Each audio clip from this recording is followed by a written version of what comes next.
What the hell is going on? Did you break up with Roxy? Bruce let out a sigh of relief and made no reply. In an instant, Ingrid knew she had guessed correctly.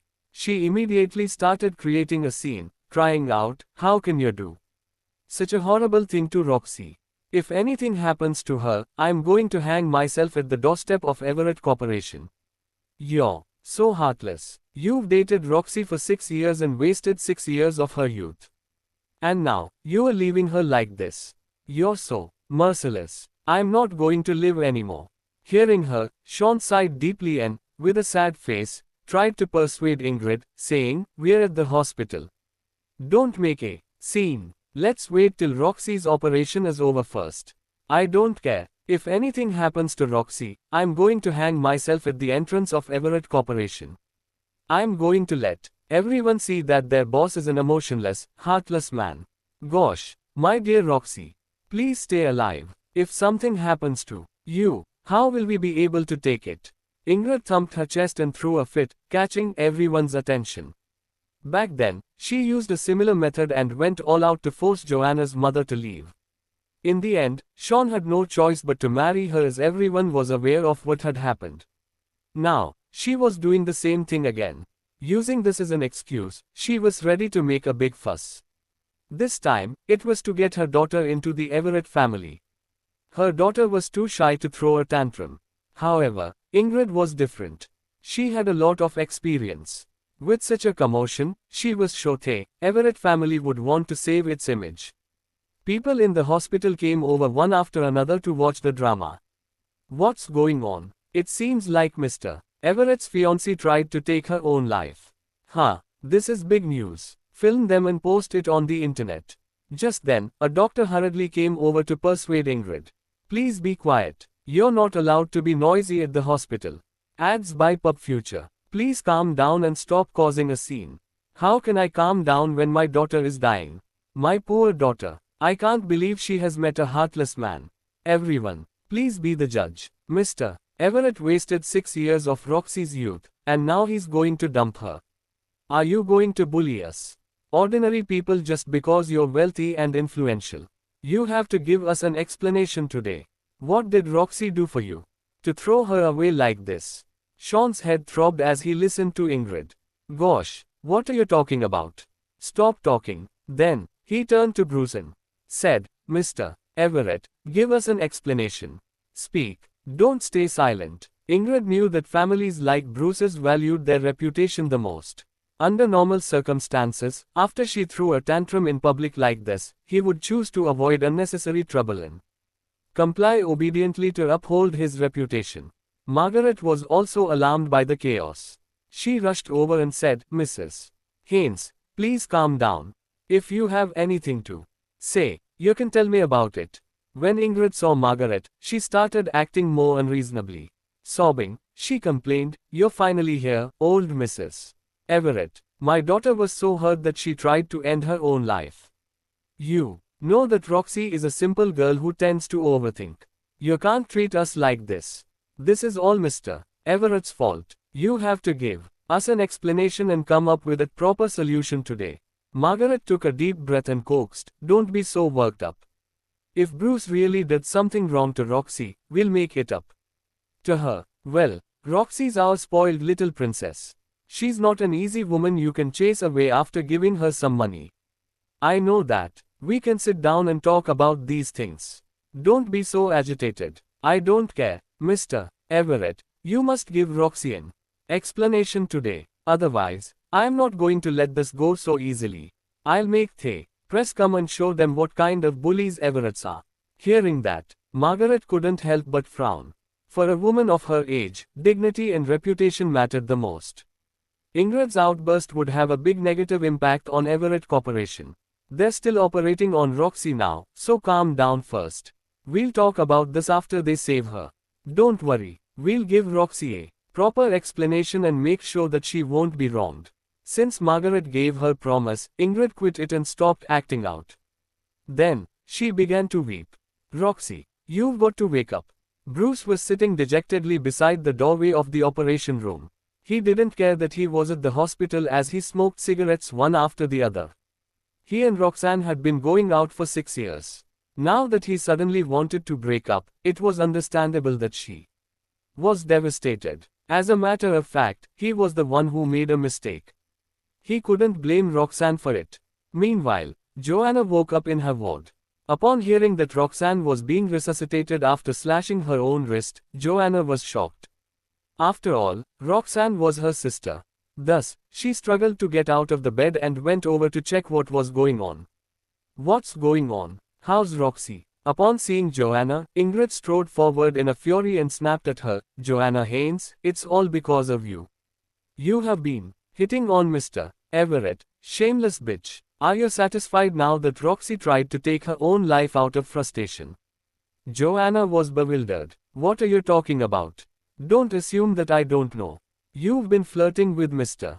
Everett. If it weren't for you, Roxy wouldn't have tried to take her own life. If anything happens to Roxy, I'm not going to let you get away with it." Joanna ignored Ingrid and looked at Bruce. "Get up. I don't want to waste too much time on you." "What's going on?" she demanded. When Ingrid saw how Joanna still dared to talk to Bruce, she was even more incensed. "How dare you talk to Bruce? You are so shameless. If you dare to do it, you shouldn't be afraid to admit it." As Ingrid scolded, she turned her attention to Sean and vented her anger on him. "Look at your wonderful daughter.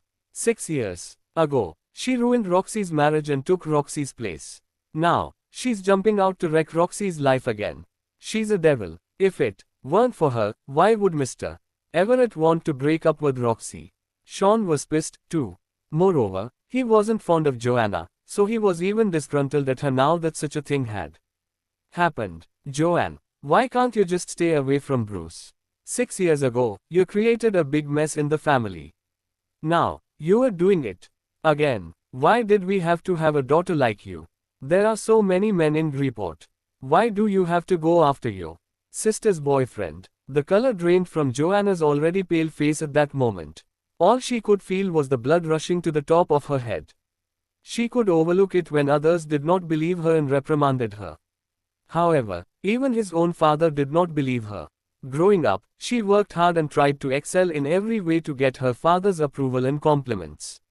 However, no matter how hard she tried, her father had always been cold and indifferent to her. He never praised her, nor did he ever give her fatherly love. But now, she had finally accepted the fact. She had decided that she no longer wanted to try to please anyone or expect anyone to nourish her. "With love, Dad. I'm not hooking up with Bruce Everett. I had no idea they'd split up." Joanna was pissed too. Bruce had made her life difficult for the past 2 days. Now, she got a broken arm because of him. Instead of criticizing him, everyone was putting the blame on Joanna. Ingrid scoffed and lashed out, "HMPH. You didn't know. Why would you be here if you didn't know? If you didn't seduce Mr. Everett, why would he go see you in the middle of the night? If it weren't for you, why would he dump Roxy? Before you came back to Greyport, they were already at the stage of preparing for marriage. Since you came back, you kept hitting on Mr. Everett and caused conflicts between them. You're so shameless. Are there no other men in the world? How could you rob your sister's man?" Sean frowned. His face was stern and cold. "Joanne, I'll say this one last time. Don't do anything disgraceful and immoral anymore. You've already stolen the inheritance and become the chairman of the board. The least you could do is not steal your ads by Pub Future sister's man. If you ever mistreat your sister again, I'll disown you." Bang! Joanna staggered precariously as if someone had shot her in the heart. She felt like her heart had broken into a million pieces. Tears rolled down her cheeks uncontrollably. "Dad, for the last time, I didn't. Don't try to find excuses. It's embarrassing for me to have a daughter like you. You should reflect on your behavior. Don't waste your energy. There's no use trying to reason with her." Ingrid was getting increasingly agitated as she chided Joanna, pushing and shoving her menacingly. "You better get lost. You disgust us." Joanna, who had a splint on her arm and several cuts on her body, was immensely weak at that point. Ingrid's push made her wobble, and she staggered backward. Just then, Jaden happened to be back from shopping.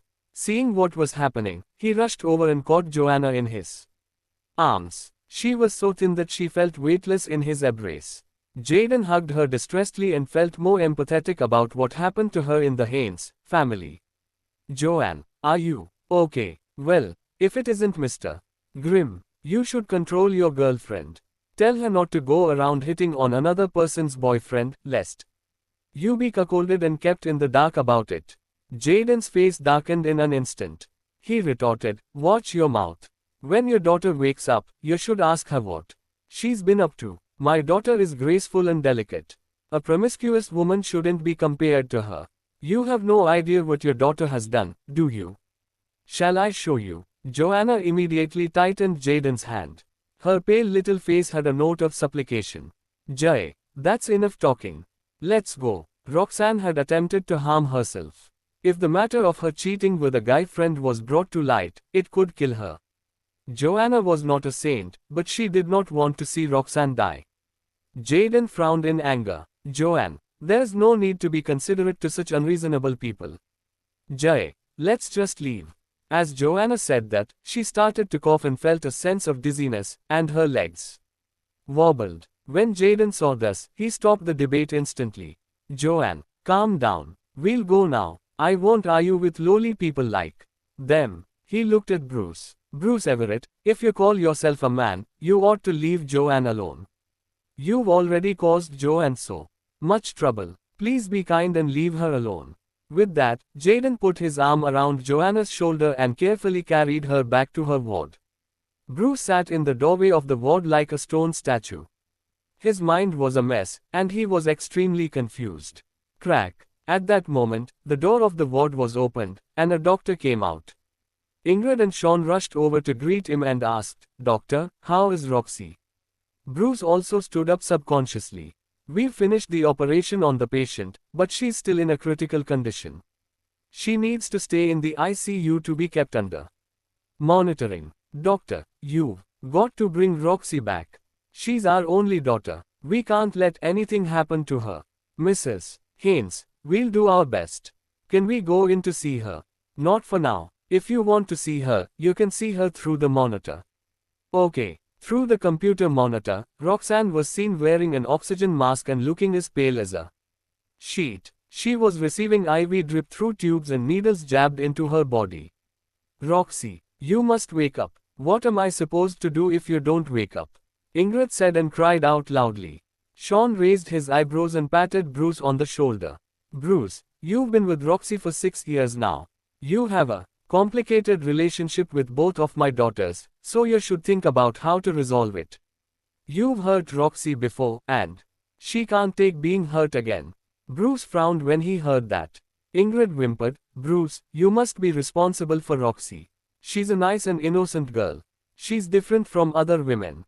She already has a relationship with you. You can't hurt her like that. Bruce drew in a breath. He wanted to say that he hadn't done it with Roxanne, but he swallowed it back.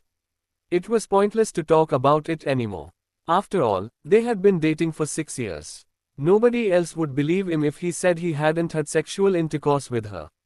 In fact, he hadn't even touched her. When he was in need, he spent money on other women. When they were done and he had paid, they would go their separate ways. Through the computer screen, Bruce looked sadly at Roxanne. He was frightened today. Her life could have ended because of him. He wasn't the type of person who wouldn't take responsibility. Even if something like this happened, he wouldn't try to avoid taking responsibility. He and Joanna were, after all, star-crossed lovers. He had already hurt Joanna badly, and he couldn't hurt Roxanne again. Mrs. Haynes, Mr. Haynes, don't worry. I'll marry Roxy as soon as she wakes up. Ingrid was crying. After she heard that, she felt relieved. You must mean what you say. No more excuses to put this off. I understand. I'll propose to Roxy when she wakes up. After hearing that, Ingrid and Sean were relieved. However, they were still worried about their daughter. Ads by Pub Future. They were worried that she would never wake up. In the ward, Jaden carefully helped Joanna lie down and tucked her in. Joanne, you are always so soft-hearted. You'd rather be wrong than tell the truth. Don't say that, Jay. After all, Roxanne is my sister, and I can't watch her die. Jaden frowned and said angrily, it's all Bruce's fault. That asshole. Joanna was a little absent-minded, and her voice was hoarse. Jay, that's enough. Please help me with Chapter 53. The discharge procedure. I want to get discharged. No, you're so hurt. You have to stay at the hospital for a few more days. No, Lilia's still at home. I'm worried. Talia is looking after Lilia. When I get back, I'll check up on her. Don't worry. Joanna shook her head stubbornly. There's no difference between me at the hospital and at home, and I don't want to see Ingrid again. Joanne. As they were talking, someone pushed open the door. Bruce came in with a grim look on his face. In a rage, Jaden stood up. What brings you back here? Bruce calmly looked at Jaden. Don't worry. I just want to say a few words to Joanna. She has nothing to say to you. Could you please step outside for a moment? I'll only be here for a minute. No way. Don't even think of bothering Joanne again. This is the last time. I promise. I just want to apologize. Joanna took a deep breath. Jay, please go out first.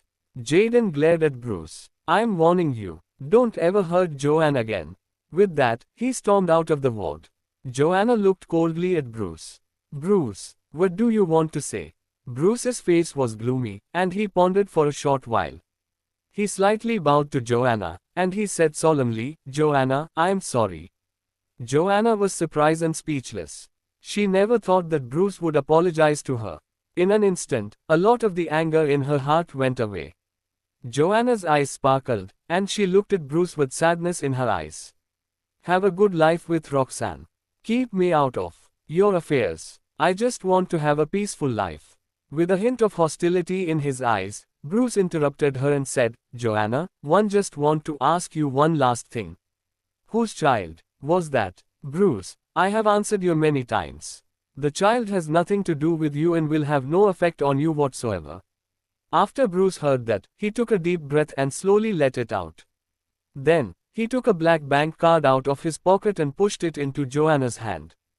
Joanna was taken aback. What is this? Here's $75 million as alimony and to make up for what happened. The password is your birthday. Joanna's expression changed abruptly, and she pushed the card back. I don't need it. Take this. Away. Bruce stared at Joanna with sharp eyes and said in a hoarse voice, No, keep it. I'll be even more upset if you don't accept it. You needn't feel uneasy. Neither you nor I owe each other anything. Don't. I won't interfere with your life. Worry. Bruce grabbed her hand and forced the card into her palm. Take the money and think of it as medical bills. It's my way of making it up to you. Take the money and go find a better house. If you don't have enough money, just tell me. He couldn't think of any way other than money to make it up to her. Roxanne had tried to end her life, and he was determined to marry her. As for Joanna, he was just trying to make up for what he had done. Bruce, I really don't need it. After Bruce gave Joanna the card, he turned around to exit the ward. As Bruce got close to the door of the ward, he stopped and said, Joanna, Jaden is a playboy. He's not right for you, so stop loving him so much. After that, Bruce opened the ward's door and walked out. It would be more than appropriate to put an end to their relationship. Joanna looked at the card in her hands. Her nose grew sour. She felt like crying, but she couldn't shed a tear. Forget it. Since he insisted, I'll just keep it, she thought. After Bruce left, Jaden returned and noticed Joanna was dazed. He hurriedly went to her bed and hugged her. Joanne, what did he say to you? He didn't hurt you, did he? Joanna shook her head dully. He didn't say anything. It's just. At that, she paused.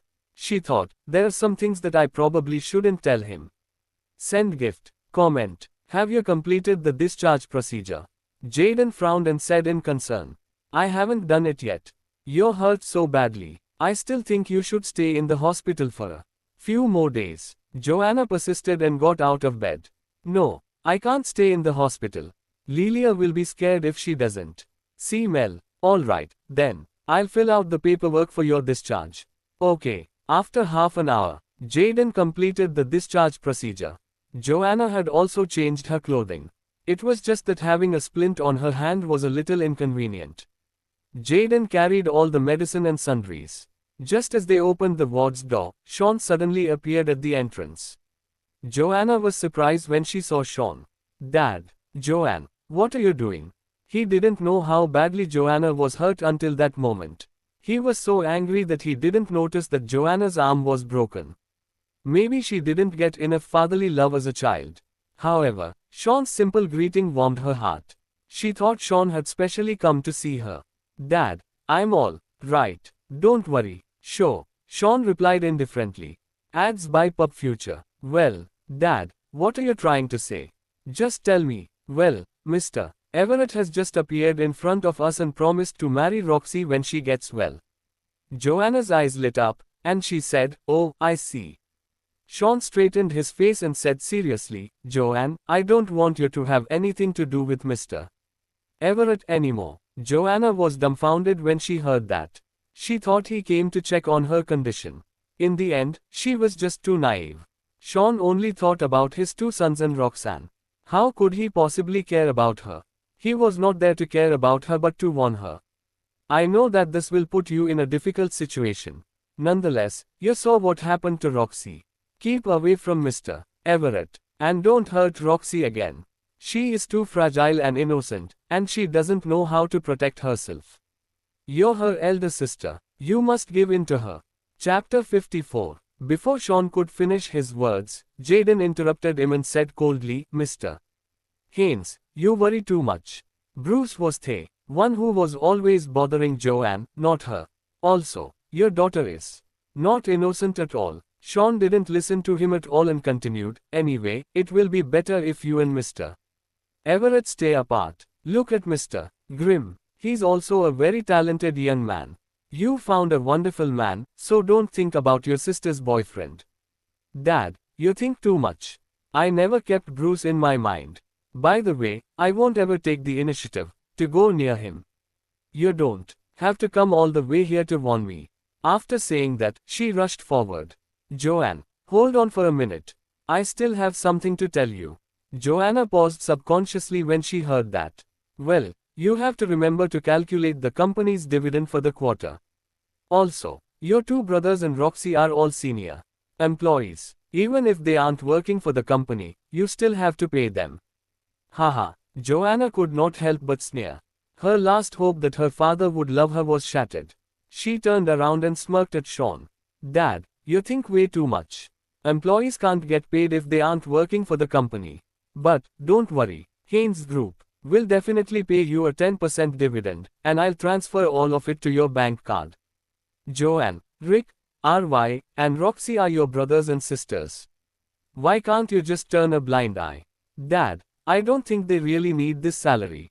Grandpa has enough assets to pay for all of your daily, for all expenses. In his will, he also said I would get some of his money, property, and other assets. However, I didn't get a single thing. Shouldn't you give those to me? It's too long ago. That no longer counts. Ha. She was in so much pain that it felt like a knife was gouging her heart, and she didn't want to see her father for one more second. She left Sean there and left the scene. While driving, Jaden couldn't help but complain, "Your dad is so weird and biased." Joanna let out a long sigh, and she couldn't stop her tears from coming out. Except for her 3 children, she had no other family. Jaden gave her some tissues and felt bad when he looked at her. Although they didn't share the same affliction, he could understand her feelings. The Grimm family was a complicated family. Even though he was Sebastian's second son and the son he loved the most, Sebastian married 3 women. He had 4 younger brothers and 5 younger sisters. None of them was born to the same woman. Hence, he had no plans to stay in Venturas and take over the family business after he graduated. Instead, he moved to Greenport and worked alone. After returning home, Joanna realized that the house had already been tidied up. It turned out that Jaden had sent someone to do so. "Joanne, I think it's better that you move. I still have a mansion in Black Hollow Bay. It's vacant, so you can just move in." "No, thanks. I've troubled you enough already. I shouldn't disturb you anymore." "How would that be troubling me? The house is empty anyway. It's perfect for you." "No, it's too far for me and my workplace." Jaden sighed and stopped insisting. Eventually, he gave in and said, "Okay. Just let me know if you need anything." Thank you, Jay. There you go again. How many times do I have to tell you that you don't have to thank me? Joanna's expression and feelings became more conflicted when she heard his remark. Jaden treats me too well. I just wish I knew how to repay him, she thought. As she arrived home, Joanna keyed in the passcode and opened the door. Talia's eyes were red as she hurried to the door. Miss Haynes, you are back. Where's Lelia? Lelia has a fever. I was just about to call you. When Joanna heard this, she rushed to Lelia's room and did not even bother changing out of her clothes. Lelia suffered from thalassemia and a heart condition, so it was vital that she maintained robust health. A cold could be deadly for her. In the room, Lelia lay limp on the bed. Her cheeks flushed red due to the fever. Lelia, Mommy is back. Feeling heartbroken, Joanna reached out her hand and placed it on Lelia's forehead. Ads by Pub Future. It's burning hot. Her temperature must be at least 100 degrees Fahrenheit. She thought. Lelia opened her eyes. Like a butterfly's wings, her eyelashes slowly flapped open. Her voice was weak and tender as she called. Mommy, you're back. Yes, Mommy's back. Are you not feeling well, Lelia? I'm tired, and I miss you, Mommy. I miss Devian and Irwin too. When are they coming back? Joanna gently stroked Lelia's hair as she answered, next week. I'll go and pick them up then. We'll all come back and see you. Okay, yeah, okay. Jaden's heart ached when he witnessed the scene. Hurry up and take Lelia to the hospital, he said. Lelia trembled at the mere mention of going to the hospital. Every time she was in a hospital, it was like a walk through hell to her. The ice-cold scalpels and needles left her with a huge trauma. Chapter 55. Mommy, I don't want to go to the hospital. I'm afraid of needles. I can take pills, no matter how bitter they are. Mommy, please, don't send me to the hospital. Lelia started to cry as she spoke. After she heard this, Joanna's nose turned sour as tears flowed down her cheeks. There, let's not go to the hospital then. I won't take you to the hospital. Let's eat some medicine to control the fever. Okay, I'm not scared of taking medicine, Lelia said. Joanna kept her head down so that Lelia would not see her cry. She needs to go to the hospital once every 3 months for a blood transfusion. She's only 3 years old, but she's already had 7 major operations. So far, except for her face, Lelia is covered in post-op needle holes and scars. I'd give my life up just so that she could recover, Joanna thought. In the hospital, the ICU door opened, and the nurse wheeled Roxanne out. Ingrid and Sean immediately approached the doctor and asked, Doctor, how's Roxy? The patient has woken up. Don't worry, her life is out of danger. She can be transferred to the VIP ward now. Oh, Roxy, thank goodness. You silly child, you scared Mom and Dad to death. Eventually, Roxanne was moved into the ward. Roxy, how could you be so stupid? You silly girl, what would Mom and Dad do if something had happened to you? Mom, Dad, Roxanne muttered weakly. She did not expect things to turn out this way. Originally, she was just trying to graze her skin so that she could give Bruce a scar. However, she did not expect herself to accidentally use too much force and cut her arteries. Ingrid sighed. Her expression was filled with both worry and relief. It's still a blessing in disguise. Mr. Everett has agreed to marry you. Roxanne froze as she looked at Ingrid in disbelief. It's true. He's made a promise in front of Dad and me. You'll marry him once you've recovered. TSK, you silly girl. Why did you even do it? Don't you know how dangerous that is? Just then, Bruce entered the ward with a big bouquet of flowers. Ingrid chuckled and said, Bruce is here. Roxanne looked weakly at Bruce and called, Bruce. Bruce sighed in relief as he walked slowly to the hospital bed and placed the flowers on it. He then pulled a pink diamond ring the size of a dove's egg from his pocket and said, Roxy, will you marry me? Bruce. Tears flowed from the corner of Roxanne's eye, and her heart was filled with excitement. Ingrid and Sean were overjoyed when they saw this. When Ingrid noticed the ring, she could not help but feel as if she wanted to snatch it. Roxy, why are you still in a daze? Chapter 55. Bruce took her hand and put the ring on her ring finger. Will you marry me? He asked again. Yes, silly girl, don't you ever do such a foolish thing again. We'll get married as soon as you've recovered, Bruce said softly as he gently stroked the hair on Roxanne's checks. Okay. Roxanne could not stop crying. I almost died, but it was worth it. She thought. Dad and I will head out first. You guys go ahead and have a nice talk. Okay. As she exited the ward, Ingrid broke out into a smile that creased her face. Oh, thank goodness. Mr. Everett is finally marrying Roxy. As soon as they get married, I'll make sure I rub it in Mrs. Paul, Mrs. Roger, and the others' faces. Sean could not help but frown. Look at you. Roxy almost died. How could you still be in the mood to show off? Well, the process was frightening, but we got a happy ending. I did not expect her to have some of my old tricks up her sleeve. She sure pulled a cruel trick. Hearing this, Sean sighed and shook his head. After they found out about Roxanne, Derek and Ryan rushed to the hospital. Mom, Dad, how's Roxanne? The duo was prepared to push the door and enter the ward as they spoke. Ingrid quickly stopped them and said, Don't go in there. Roxanne is inside having a talk with Mr. Everett. Don't go in and disturb them. Oh, I have great news for you. Roxanne is finally getting married. Derek looked surprised. Really? He asked. Of course. Derek slapped his thigh in excitement and exclaimed, That's great. Mom and Dad, I want a sports car. Ads by Pub Future. Ingrid felt very angry when she heard this. Didn't you just buy your Porsche last year? Why do you want to buy another car? Then, what about the bags you bought last year? Didn't you buy more bags again this year? That's different. Do you know how much a bag costs? Now think about how much your car costs. Gosh, Roxanne is already getting married to Mr. Everett. It's only hundreds of thousands of dollars. All my classmates have changed their cars to sports cars. I have my eyes on a Ferrari, so please just buy it for me, Derek begged as he shook Ingrid's arm. Ingrid pursed her lips and asked, How much is it? It was not expensive. It's just a little more than $750,000. More than $750,000. You are truly the black sheep of the family. Chapter 56. If you don't buy it for me, I'll go and ask Bruce for it. Since he has so many extravagant cars, I'll just ask him to give me one. Ingrid grabbed Derek and scolded angrily, Stop right there, you brat. Don't you dare embarrass us. Mr. Everett has just proposed to your sister, so please don't go to him and make demands. We're better than this. I'll buy it for you when Roxanne gets married. That's a deal. Sure. Thanks, Mom. I'm off then. Ryan cheekily gave Ingrid a kiss on her cheek and turned to leave. I'm leaving too, then. With that, Ryan left together with Derek. After they both had left, Ingrid let out a sigh of relief.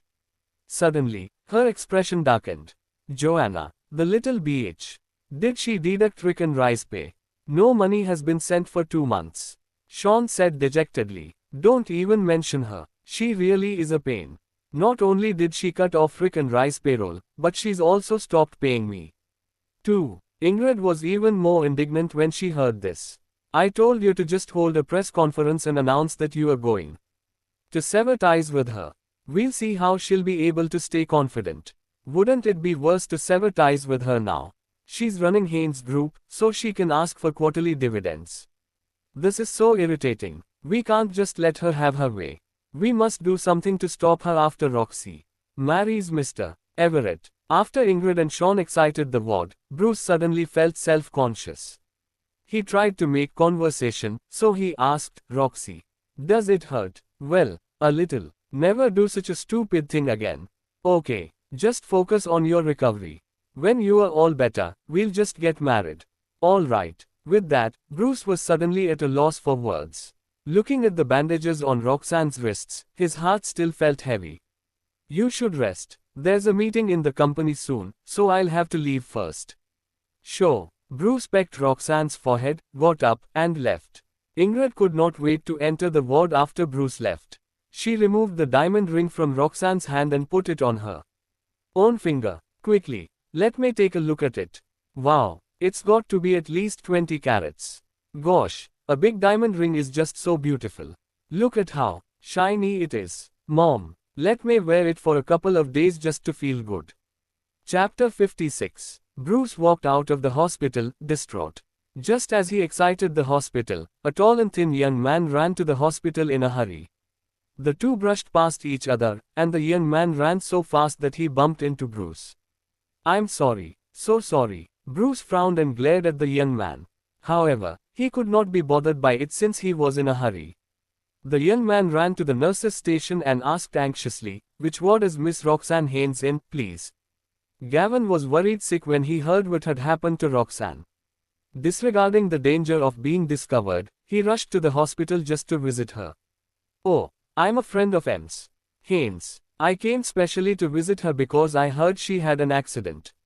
Ms. Haynes is in Ward S. All right, thank you." With that, Gavin went on a mad dash for Ward S. When he got to Ward 8, he saw Ingrid and her husband there, so he dared not intrude. After he lingered around outside for more than an hour, Ingrid and Sean finally left the ward. Ingrid had gone to the restroom while Sean had gone to get food for Roxanne and Ingrid. Gavin took advantage of this moment and slid into the ward. He had missed Roxanne to the core. Some time ago, Roxanne told him that she was getting married and would like to end their relationship. That night, he was mad as hell to take Roxanne into his arms, objecting to her wishes. Gavin hadn't seen her for so many days. The second he heard that she had had an accident, he became a nervous wreck. "Roxy, Roxy." Gavin ran to the bedside. The moment Roxanne caught sight of Gavin, she broke into a cold sweat. "Why are you here?" Gavin rushed to the bed and hugged her. "I heard something happened to you, so I came to see you." Roxanne's face took a drastic change as she heard that. She snapped in a hurry. "You have to go. Don't show up here. Go now before anyone sees you." Seeing Roxanne all worked up, Gavin hastily explained, "I only wanted to see you, Roxy. I have no other intentions. I don't need you to see me. Just leave right now." Roxanne got so emotional that she leaped up in a huff and hurled a pillow at Gavin. That would be logical, for Bruce had finally asked her to marry him. If he were to find out about her relationship with Gavin, she would be so dead. Fine, calm down. I'll leave." Gavin didn't dare to loiter around. With lightning speed, he left the ward. Alas, immediately after stepping out, he bumped into Ingrid. "Who are you? What are you doing in my daughter's ward?" "Hello, Mrs. Haynes. I'm Roxy's classmate. I came to visit her." Ingrid sized Gavin up from head to toe, only to see his ripped jeans and washed out whitish t-shirt. In her opinion, he was obviously a poor loser. She couldn't help but pout and say haughtily, "Do not disturb Roxy. If I catch you sneaking in to look for her again, I'll kick your ass." Gavin didn't dare to answer. With that, he quickly scurried off. Chapter 57. Ingrid then walked into the ward, frowning. "Roxy, who was that poor loser earlier?" Panicked, Roxanne was a little flustered as she replied falteringly, "Oh, he's just a classmate from university." Ingrid's face fell as she listened to her daughter's response. Ads by Pub Future. Noticing her daughter's uncomfortable visage, she immediately thought of a potential crisis. "Roxy, don't blame me for nagging, but now that you are getting married, don't keep in touch with these SCUM bags. What if Mr. Everett finds out?" "Got it, Mom. That kind of poor loser is very hard to get rid of, so don't get entangled with them. Don't let these poor losers ruin your whole life. I've been there before." Halfway down the line, Ingrid abruptly stopped making a sound. She, too, was frustrated these few days. Two of her so-called cousins were retrenched and had been pestering her day by day. Every now and then, they would ask her for money. She was afraid of her scandals of making love with them would be exposed, so she could only swallow her anger and give them however much penny they asked. In comparison to her daughter, her acts were much more atrocious. Back then, Ingrid laid eyes on the two of them just because they were good-looking. With that, they often committed adultery together. Every week, they would use the same excuse of playing poker just so they could get into bed with each other. Before this, nothing bad had happened. She had been drawing funds from Haynes Group to satiate those men while enjoying their scandalous services. Yet, ever since Joanna cut their coffers, Ingrid had to pay them with her own money instead. More importantly, those two were getting old, so they gradually lacked the stamina to please her in bed. Therefore, she went to the beauty salon and met another younger, more handsome guy. Not only that, but he had asked for a lower fee from Ingrid. That was why she wished to ditch those two older men. However, the older men made an outrageous demand of $1.5 million each for their dismissal. Only then did she realize that not only were the poor losers poor, but they were also tainted by greed, on the inside. And so, Ingrid was worried that her daughter might follow in her footsteps. Meanwhile, Bruce exited the hospital. All of a sudden, he felt a stinging pang in his heart. He drove straight to Joanna's house. Even so, he didn't dare to go up, so he just stayed downstairs for a while. He felt a prick in his heart as he recalled the moment Joanna pulled him out of the water. Chapter 37. He was supposed to be with Joanna. Yet, all these years, he had been trapped in a misunderstanding. Now that Roxanne had gotten into this mess, all Bruce could do was bite the bullet and marry Roxanne instead. In a flash, 10 days passed. Joanna had recuperated well, and her arm had gotten a lot better, too. Under her leadership, the order was gradually restored in the company. Without Bruce messing around, Haynes Group's shares stabilized once more. Back in the conference room of Haynes Group, there was a meeting. Good news. David, the CEO of Chi Technologies Cheniere division, is coming to Griport next month to discuss the collaboration. The company has decided to organize a banquet to welcome him. The company's executives applauded at the news. We can finally sign the contract with Chi Technologies. HOORA. Well, hopefully, it will be a success. The rest chattered on. As the executives applauded one after another, James and Luca were elated as well as they listened to the announcement. We owe it to Miss Haynes. With her courage and boldness, we can finally see hope. Joanna flashed a grin. As long as we all work together, I'm sure Haynes Group will make it big very soon. After the meeting, Jaden brought Joanna to lunch. How I wish my arm would get better soon. If not, I won't be able to wear my gown to the banquet. Jaden suddenly knitted his brows. Is the CEO of Chi Technologies that mixed blood David?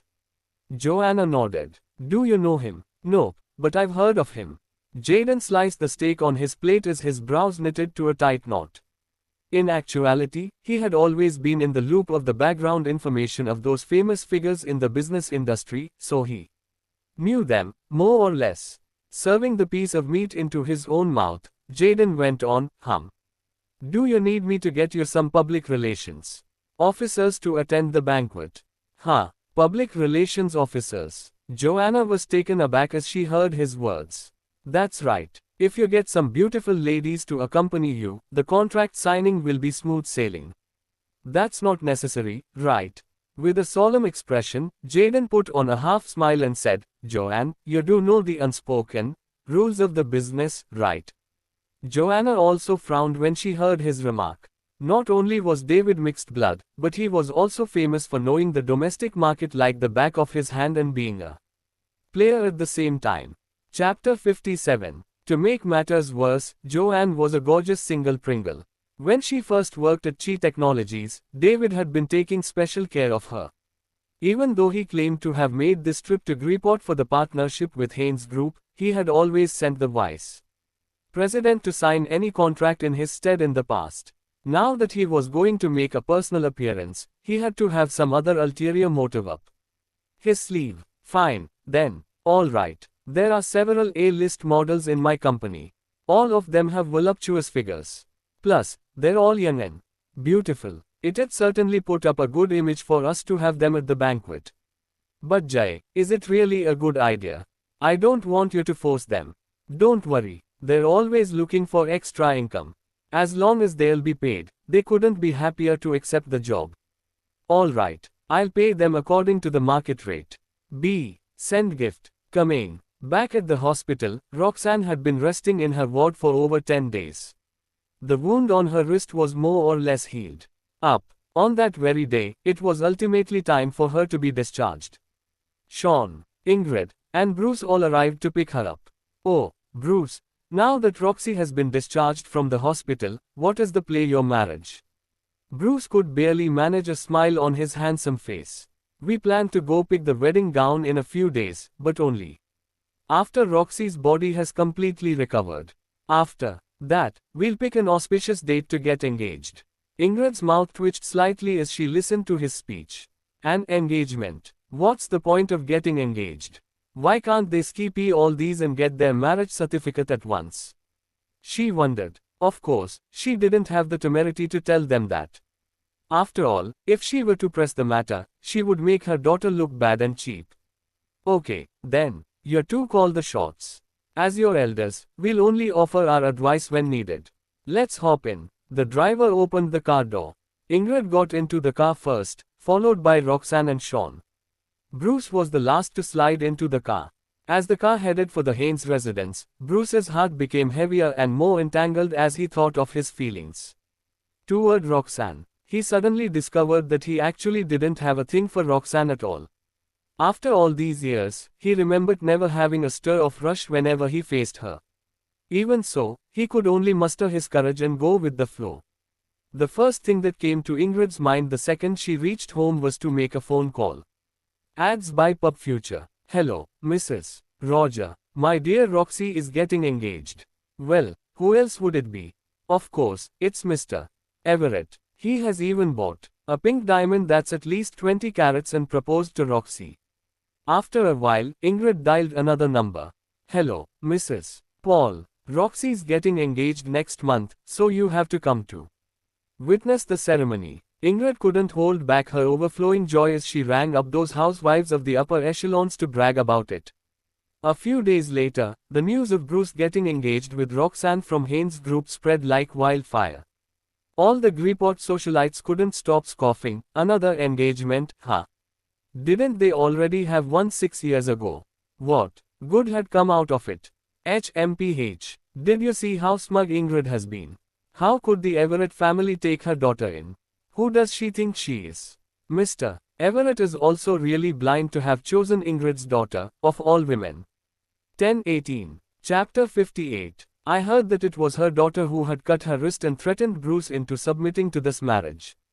The Everett family had to accept her daughter for fear of causing a fatality. It's the same old tricks. It's just like what Ingrid had done when she forced herself into her man's family. Like mother, like daughter. Ingrid's daughter must be a person with ill intentions as well. Soon enough, Gavin also got wind of Roxanne's engagement. As soon as he heard the news, he fell into a state of total meltdown. He began to call Roxanne's number and sent her gazillions of text messages. Roxanne was so irritated that she had to answer his call and try to sever all ties with him. Hello, Roxy. You finally picked up my call. Gavin, don't you ever call me again. On the other end of the line came Gavin's bursting voice. Roxy, I know. I just want to see you one last time. I promise. This will be the last time. After that, I'll leave you alone.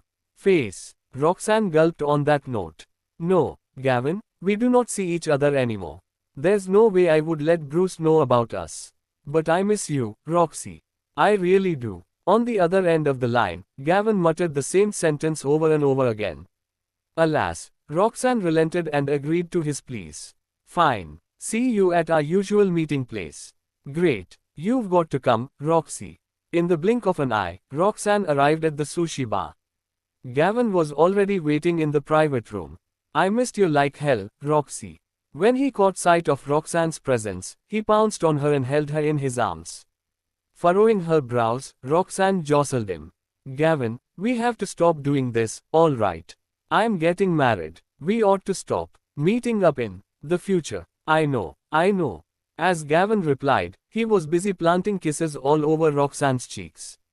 Let go of me. Stop right there. Roxanne was struggling and shoving him away, but deep down, she was yearning for more.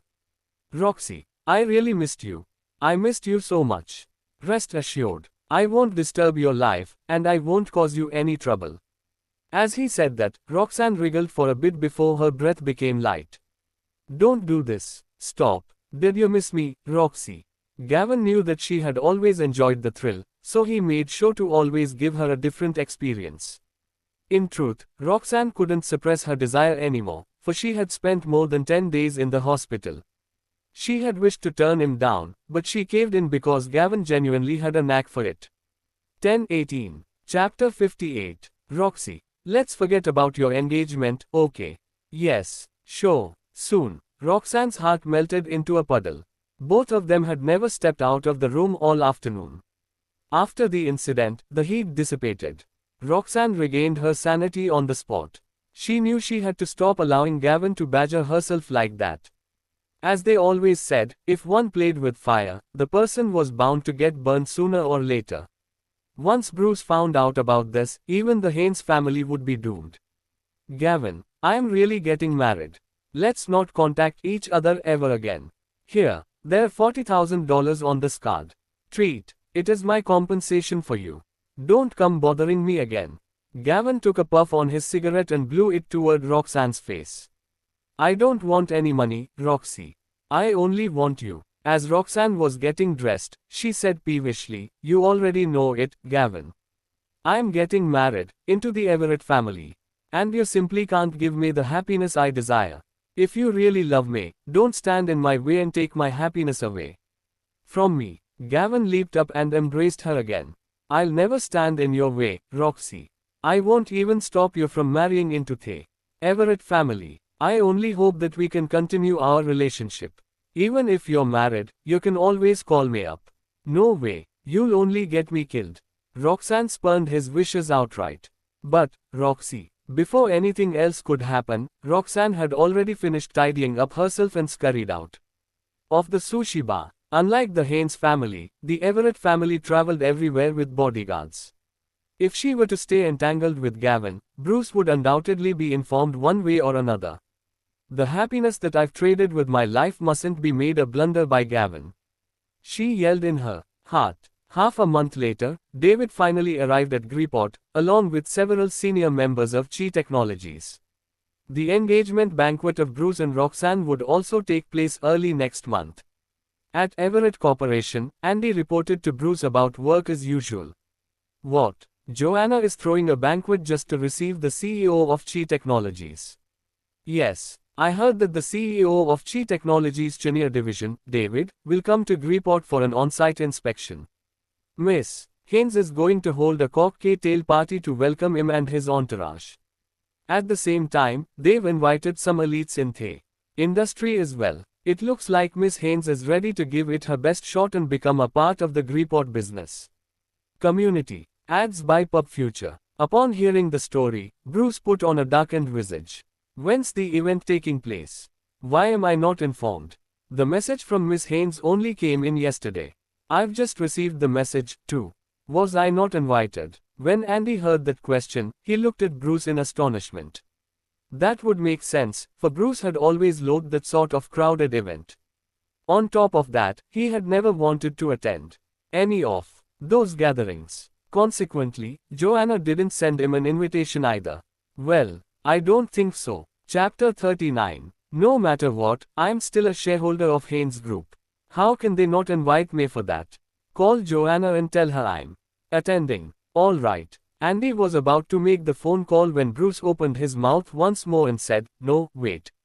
Forget it. In his mind, if he wanted to join the banquet, no one would have the nerve to stop him, be it with an invitation card or not. Moreover, the vast majority of the public had been longing for Bruce to show up at their events. Hence, he reckoned there was no need for him to request Joanna for an invitation because no one would be so foolish to shut the man of fortune out. And so, the banquet went off as planned at a mansion by the beach that Joanna had rented. In addition to welcoming David and his entourage, she had also invited celebrities from all walks of life, as well as the senior executives of Haynes Group. Needless to say, several female artists under Jaden's wings also showed their support. Initially, Jaden himself was going to be there, too. Sadly, his father suddenly fell ill and was admitted to the hospital. The butler rang Jaden up and ushered him to rush back home. Having no choice, he made a beeline for Ventura's. At the banquet, everyone was decked in their tuxedos and nightgowns. They toasted each other and clinked their glasses as they exchanged pleasantries. Those stunning models were dressed in an ever so sexy manner, only to attract the eyeballs of many. Naturally, a bunch of men came up to hit on them. Despite that, they were all willing to show up at such occasions, for not only would they broaden their network, but they also could earn a quick buck from this. Most of the people who came to this kind of banquet were all wealthy elites. From the model's perspective, if they could hook up with a big shot, they could then escape the struggles of life and rise to the top very easily. Soon after, David and his gang from his company reached the venue. Immediately, both Cora and Luna welcomed them in. David was born mixed blood, and he was 6 feet tall. His facial features were chiseled, and he was quite outspoken. Welcome. Hello. Nice to meet you all. David was omniscient about Chanaka, so he knew about their domestic affairs inside and out. The second he made his entrance, he instantly garnered everyone's undivided attention. Celebrities from all walks of life came forward to get to know him. Wow. So, that's the CEO of Chi Technologies Chenier division. He's a famous bachelor. Goodness gracious. I never thought he'd be so young and handsome. Chapter 59. Come on, let's head over to say hello. A couple of gorgeous models and socialites also made their way over to David's side. Very quickly, there was another commotion at the entrance. A dozen bodyguards in suits and sunglasses cut through the crowd to make way. Immediately afterward, a stiff-looking lavish man in a suit was seen striding in. His powerful aura gave off tension all over the place at once. With that, pin-drop silence engulfed the atmosphere right away. Gosh, who's that? Is that Mr. Everett? Oh my god, I think it's Mr. Everett. Wow, even Mr. Everett is here. Today must be my lucky day. I didn't expect to see him. Indeed. Wow, I didn't know Mr. Everett was so good looking in person. A few socialites couldn't help but feel starstruck. They seemed to be total NYMP homaniacs. Bruce had never attended any parties like this, so even if they had been dying to get close to him, they had never gotten an opening before. And now, Bruce was right before their eyes. For an instant, all socialites had diverted their attention and were eager to snuggle up to Bruce. Someone piped up at that moment, "Oh, forget it. Mr. Everett is already engaged, all right. What's there to fear about being engaged? It's common for men to cheat." Exactly. Engagement is not a big deal. Even if you're married, you can still get a divorce. There's a saying that when there's a will, there's a way.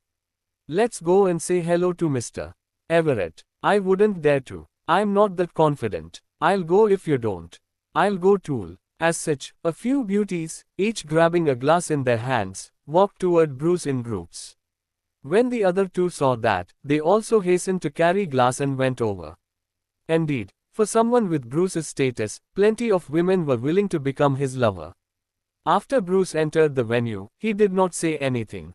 He went straight to the corner and sat down. A few bodyguards immediately stood on the sides, forming a half-moon shape. Mr. Everett, hello. I am. Mr. Everett doesn't drink. Thank you. Two bodyguards immediately stopped the beauty. I just wanted to say hello to Mr. Everett. The bodyguards kept silent and forcefully stopped the beauties from approaching. Several beauties left in dismay after failing to get close to Bruce. Bruce sat on the couch with a cold face and no words, looking like an honorable man. The brilliant lights shone on his face, making him look like a Gauguin sculpture, looking extremely handsome. Mr. Everett, would you like a drink? No. Okay. Bruce was indeed fussy. He would not touch the wine and the food at this place, not even the fruits.